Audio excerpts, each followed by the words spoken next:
Helo blwyddyn 5. Rydw i'n mynd i esbonio tasg Cymraeg 1 ym mlwythnos 3. Rydych chi angen creu amlinelliad llaw i ddechrau, ac yna ym mhob bus rydych chi angen ysgrifennu eich gobeithion ar gyfer y dyfodol. Nawr gallen nhw fod yn eich gobeithion chi'n personol, am eich bywyd chi, neu gobeithion am y byd. A bydd angen i chi ysgrifennu brawddeg ym mhob bus. Nawr dyma un rydw i wedi creu.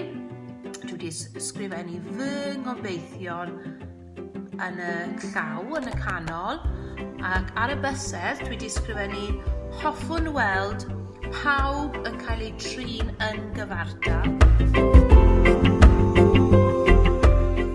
Yn ail rydw i'n ysgrifennu rydw i'n gobeithio weld pobl yn parchu ein byd natur. Yn drydydd, gobeithiaf gweld pobl yn aros yn iach.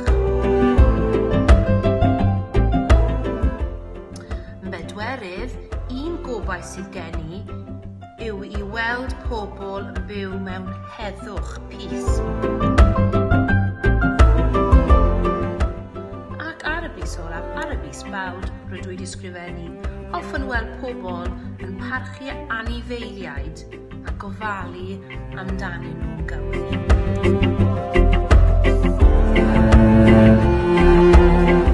Nawr te, eich tro chi nawr i greu llaw tebyg.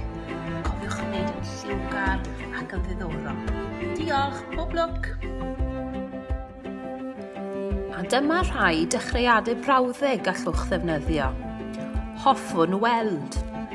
Rydw i'n gobeithio. Gobeithiaf.